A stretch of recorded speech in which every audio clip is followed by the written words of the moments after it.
Karena setiap ibu pasti memiliki alasan kenapa dia memilih ASI atau tidak.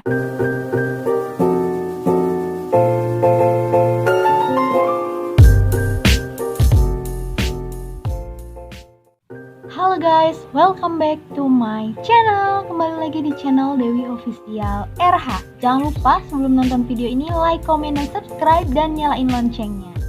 Jadi kali ini aku mau ngelanjutin video kemarin ya, dan aku udah bilang aku bakal video tentang perjuangan seorang ibu ASI.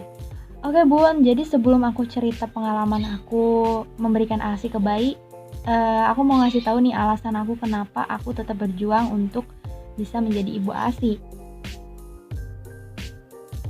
Karena pertama, ASI itu bisa membuat ikatan antara anak dan ibu bisa menjadi lebih erat. Dan kedua, antibodi bayi itu akan jadi lebih kuat dan tidak rentan terhadap penyakit. Yang ketiga, tentunya bisa jadi lebih hemat. Yang keempat, lebih praktis ya dibandingkan susu formula, karena ketika malam kita mau ngasih susu, kita nggak harus cuci botol, nggak usah repot-repot gitu ya untuk manasin air ini itu. Jadi cukup untuk mengeluarkan, dan selagi tidur kita mengeluarkan, tapi tetap kita harus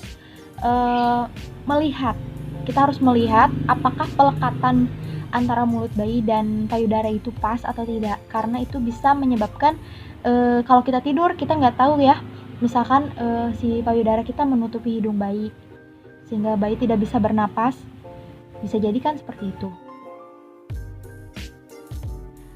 Pas pertama itu aku nggak langsung kasih ASI karena waktu itu ASInya belum keluar. Jadi aku kasih dulu Sufor. Untungnya bayi aku nggak bingung punting ya, tapi dia masih mau kok nyusu aku karena aku terus berusaha buat dia mau gitu. Aku pakai Sufor itu di hari pertama, kedua, ketiga. Dia belum ketiga, pas hari ketiga aku kenalin dia sama punting aku.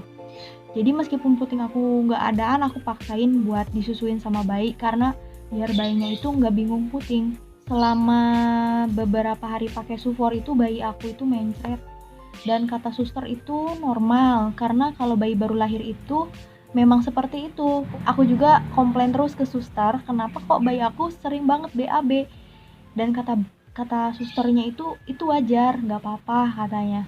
Bayi pertama kali lahir itu emang intensitas BAB-nya itu emang banyak gitu, emang beberapa kali gitu. Rasanya ketika pertama kali payudara diisap oleh bayi itu rasanya sakit banget. Benar kata banyak orang kalau rasanya tuh seperti digigit piranha. Mungkin ya, terus sampai lecet, terus berdarah gitu guys, pernah sampai berdarah guys. Dan itu pun aku nggak mau nyusuin, sempat nyerah gitu karena sampai berdarah. Tapi kata mama dan kata banyak orang juga ya tetap harus disusuin biar sembuh gitu. Dan ternyata emang sih sehari itu aku nggak susuin pakai payudara yang berdarah, aku pakai yang sebelah lagi. Sehari itu pun sembuh lagi, dan aku terus paksain sampai akhirnya benar-benar sembuh gitu. Dan itu masih kerasa perih sampai 2 bulan habis itu menyusuinya enjoy, dan sampai sekarang juga enjoy kok, nggak sakit. Jadi awal-awal aja kok guys, jadi buat kalian yang mau menyusui tetap berjuang ya. Memang di awal-awal itu tidak mudah, memang di awal-awal itu sakit, menyusui itu sakit, tapi demi kebaikan bayi kita, biar tumbuh kembangnya baik, karena ASI yang terbaik ya kita harus berusaha juga kan. Penyebab payudara lecet itu karena pelekatan yang tidak benar. Biasanya ibu-ibu yang awal itu tidak mengetahui pelekatan yang benar itu seperti apa. Jadi di awal pasti akan ada lecet-lecet. Banyak ibu menyusui menyerah karena produksi ASI yang sedikit. Aku awal-awal juga nggak banyak guys, sama, ada yang produksinya di awal udah ada yang di awal banyak, ada yang di awal tidak ada, dan ada yang sedikit. Dan aku termasuk yang ada tapi sedikit. Aku berusaha dengan cara makan sayur-sayuran ya, contohnya daun katuk, aku. Pokoknya banyakin makan sayur, buah, supaya produksi ASINya itu banyak. Banyak pertanyaan, apakah air susu kita cukup nggak sih untuk bayi? Kita bisa melihat dari kurva pertumbuhan. Kalau misalkan berat badan bayi, tinggi badan bayi, lingkar kepala bayi itu bertambah, berarti itu cukup. Sebenarnya produksi ASI itu tergantung kebutuhan bayi. Jadi buat kalian yang takut ASINya kurang, jangan langsung mencari alternatif menambah dengan susu formula. Tapi kita bisa berusaha dulu dengan makan sayuran yang banyak, minum yang banyak.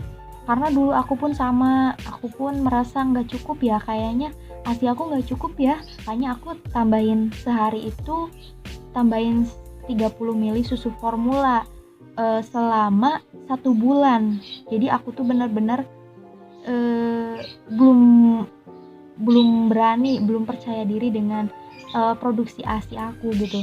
Tapi kata bidan, kalau misalkan bayinya tumbuh kembangnya baik, itu nggak usah ditambah lagi gitu.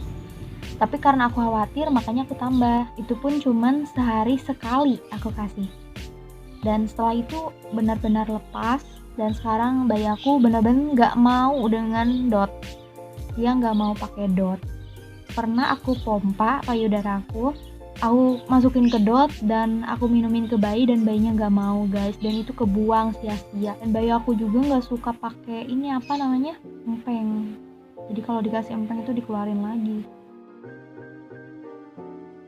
Banyak juga yang bilang kalau nggak pakai ASI itu bukan menjadi ibu yang sempurna. Sebenarnya mau sufor atau ASI itu tetap sama-sama ibu-ibu yang sempurna. Jadi masing-masing itu memiliki kelebihan dan kekurangannya. Ada yang ingin menjadi ibu ASI tapi tidak bisa menghasilkan ASI. Intinya kita harus menjaga lisan kita untuk tidak menghakimi ibu-ibu, karena setiap ibu pasti memiliki alasan kenapa dia memilih ASI atau tidak. Buat yang ASI sekarang kita berjuang sampai 2 tahun. Semoga bisa sampai selesai kita memberikan ASI yang terbaik untuk anak kita. Dan yang menggunakan support pun tidak masalah, kita tetap menjadi seorang ibu yang sejatinya kita sangat menyayangi anak-anak kita. Guys, mungkin cukup itu aja video aku kali ini. Jangan lupa like, comment, dan subscribe-nya. Dan next, tungguin video-video terbaru aku lagi ya.